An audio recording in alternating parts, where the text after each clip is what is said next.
नमस्कार दर्शकों, स्वागत है आपका एक बार फिर बंधन समाचार में और मैं हूं आपके साथ ऋचा वर्मा। तो आइए अब हम बात करते हैं जिला बिजनौर की इस वक्त की बड़ी खबर की। हमारे संवाददाता तुषार वर्मा की खास रिपोर्ट के साथ।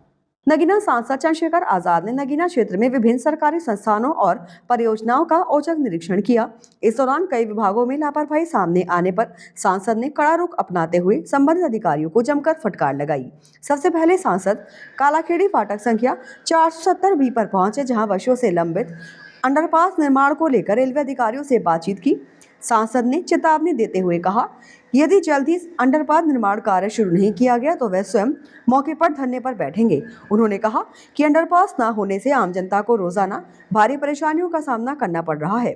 उसके बाद सांसद ने विद्युत उपकेंद्र नगीना का निरीक्षण किया, जहां सीसीटीवी कैमरे बंद मिले और कई कर्मचारी ड्यूटी से अनुपस्थित पाए गए। उपस्थिति पंजिका में गैरहाजिरी दर्ज होने पर सांसद ने नाराजगी जताई और बड़े बाबू से जवाब तलब किया। संतोषजनक उत्तर न मिलने पर सांसद ने स्थानीय अधिकारियों को लताड़ लगाई। उन्होंने कहा कि एक्साइन भले ही इलाहाबाद में तैनात हो, लेकिन कर्मचारियों की हाजिरी और गैरहाजिरी की जिम्मेदारी स्थानीय अधिकारियों की है। सांसद ने गैरहाजिर कर्मचारियों और लापरवाही बरतने वाले बाबू के खिलाफ कार्रवाई के निर्देश दिए। सांसद ने उसके बाद सामुदायिक स्वास्थ्य केंद्र का भी निरीक्षण किया, जहां व्यवस्थाएं संतोषजनक मिलने पर उन्होंने सीएससी प्रभारी डॉक्टर विशाल दिवाकर की सराहना की। इस दौरान सीएससी प्रभारी ने नगरपालिका द्वारा अस्पताल परिसर में बनाए गए शौचालय को लेकर समस्या बताई। उन्होंने कहा कि इस संबंध में पूर्व में पालिका प्रशासन को अवगत कराया गया था, लेकिन अभी तक समाधान नहीं हुआ, जिस पर सांसद ने अधिशासी अधिकारी को शीघ्र समाधान के निर्देश दिए। उसके बाद सांसद ने रोडवेज बस स्टैंड नगीना का निरीक्षण कर यात्रियों की सुविधाओं का जायजा लिया और व्यवस्थाएं और बेहतर करने के निर्देश दिए। निरीक्षण के बाद सांसद ने बाबा साहेब डॉक्टर भीमराव अम्बेडकर की प्रतिमा पर माल्यार्पण किया। सांसद के अचानक निरीक्षण से विभिन्न विभागों के कर्मचारियों में दिन भर खलबली मची रही। देखिए, ऐसा है, कालाखेड़ी अंडरपास के लिए मैं पिछली 3 बार हाउस में मैं इस मामले को उठा चुका हूँ। इसका वर्किंग जो था वो 4 महीने का था कि 4 महीने में बनकर तैयार होना। इसको 10 महीने ज़्यादा का समय हो गया। लास्ट टाइम हाउस चल रहा था, मैं मंत्री जी के पास गया, मैंने उनसे आग्रह किया कि भैया आपको मेरे यहाँ कालाखेड़ी जो अंडरपास का काम है आपके संज्ञान में है, वो काम रुका पड़ा है, ठेकेदार काम नहीं कर रहा। उन्होंने मेरे सामने प्रबंधक को फ़ोन किया कि भाई इस काम को कराओ। अब आप ये समझिए कि उनके कहने के बावजूद भी, यानी कि मंत्री जी का आदेश भी ठेकेदार और कर्मचारी नहीं मान रहे।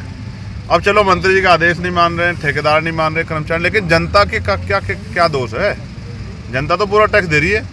तो नगीना शहर की जनता को जो परेशानी उठानी पड़ रही है, मैं आपको इस बार विश्वास दिला रहा हूँ। मैंने ऑफिस में फ़ोन करके भी कहा, आरएम को भी फ़ोन करके कहा, भाई मैं इस बार गद्दा लेके जाऊँगा और मंत्री जी के दफ्तर के बाहर धरने बैठूँगा। मैंने पिछली बार भी कहा तो उन्होंने कहा जरूरत नहीं पड़ेगी, मैं आज ही कह रहा हूँ। लेकिन अब हालत ये आ गई है कि नगीना के लोगों के सम्मान के लिए और उनकी परेशानी ख़त्म करने के लिए मंत्री जी के इस बार हाउस चलेगा, बजट चलेगा, मैं वहीं धरना दे के बैठूँगा। जब तक हमारा काम नहीं शुरू होगा तब तक मैं चैन से नहीं बैठूँगा। ये जिम्मेदारी है हमारी, लोगों ने मैं वोट दिया है।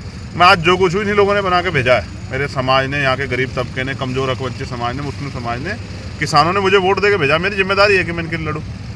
ये अगर मेरे लिए एक कदम चले हैं तो मेरी जिम्मेदारी है कि मैं इनके लिए 10 कदम चलूँ। मेरी ड्यूटी है, मैं अपनी ड्यूटी कर रहा हूँ, ये होना चाहिए। मैं आग्रह आपके माध्यम से भी कर रहा हूँ, जो अधिकारी सुन रहे इसको करवा दो। अगर ये ठेकेदार और ये अधिकारी अपने आप को मालिक समझेंगे तो जनता के हितों के लिए मुझे इनके दफ्तरों में ताला लगाने पड़ेंगे। अब इसके अलावा कोई रास्ता नहीं मेरे। जिस प्रकार से आप यहाँ प्रयास किया, आज आपने आके निरीक्षण भी किया, उसके बाद भी लगभग कितना समय लग सकता है इस कार्य के अंदर? अगर मेरे हाथ में होता तो मैं इसमें आज ही करवा देता, जिन लगा देता इसमें। भैया सवाल यह है कि 3 साल पहले रेल मंत्री नगीना आए थे, उन्होंने अपनी प्रेस वार्ता के दौरान खुद ये कहा था कि 471/B जो फाटक है नगीना कोतवाली मार्ग पर, इस पर इन्होंने ओवरब्रिज को कहा था स्वीकृत हो गया। महाप्रबंधक आए, वो कह रहा अभी तक परमिशन नहीं हुई, स्वीकृत नहीं हुआ। दोनों में इतना अंतर है, 3 साल से वो वादा भी अटका हुआ है। अब झूठ कौन बोल रहा है आप ये सोच लो। आपने अगर पार्लियामेंट सुनी हो, लास्ट उस पार्लियामेंट में मैंने मंत्री जी से सवाल खड़ा किया था कि मेरे यहाँ नगीना में 2 जगह पे, धामपुर में 2 जगह पे, किरतपुर में 1 जगह पे, नूरपुर श्योरा में 1 जगह पे, कई ऐसी जगह है जहाँ पर ओवरब्रिज और अंडरपास की आवश्यकता है। क्या नगीना के लोग टैक्स नहीं देते? क्या नगीना के लोगों को सुविधा नहीं मिलनी चाहिए? हल्दौर का आपको याद होगा, मैंने वीडियो तक डाली कि भाई आप ये कहते हैं लोगों की जान कीमती, 1 मिनट कीमती है, लेकिन उस 1 मिनट में 10-10 मिनट का जब ट्रैफिक जाम होता है, जब रेल जाती फाटक बंद होता है, तो लोगों की जो नुकसान होता है उसकी जिम्मेदारी कौन लेगा? तो क्या तो हम देश से अलग हैं नगीना के लोग, या फिर हमारे दुख तकलीफ सरकारों की कान तक नहीं पहुंच रही है। इस बार पहुंचेगी, आप चिंता ना करो। आप मेरे लोग, मेरे साथी जो हैं, मेरे यहाँ के नेता बैठेंगे यहाँ धरने पे, और मैं बैठूंगा मंत्री जी के यहाँ धरने भैया एक पे। सवाल रेल से ये और है कि यहाँ पर अमृत भारत स्टेशन योजना के अंतर्गत रेलवे स्टेशन का इस समय जीर्णोद्धार हो रहा है, हाँ। लेकिन प्लेटफार्म नंबर 2 और 3 आज भी छोटा पड़ा है। आपने सुनी होगी पार्लियामेंट में जी। बात कि वो बढ़ाया जाए, क्योंकि महिलाओं को उतरने में परेशानी होती है। मुझे किसी पत्रकार साथी ने बताया, मैं नहीं बताया था आपको। मैंने बजट में वो बात उठाई थी कि माननीय मंत्री जी, हमारे यहाँ बहनों को उतरने में दिक्कत होती है, उधर खेतों में उतरना पड़ता है, आप इसको लंबा करवा दो। लेकिन भाई रेल मंत्री तो हूँ नहीं अभी।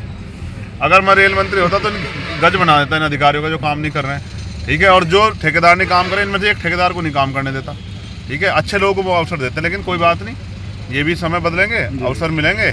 हमारी पार्टी मेहनत कर रही है, तो हम अपने क्षेत्र की सारी समस्या को हल करेंगे। तो ये थी इस वक्त की बड़ी खबर, और ऐसे ही ताजा खबरों की जानकारी के लिए हमारे चैनल को सब्सक्राइब करें और देखते रहें बंधन समाचार।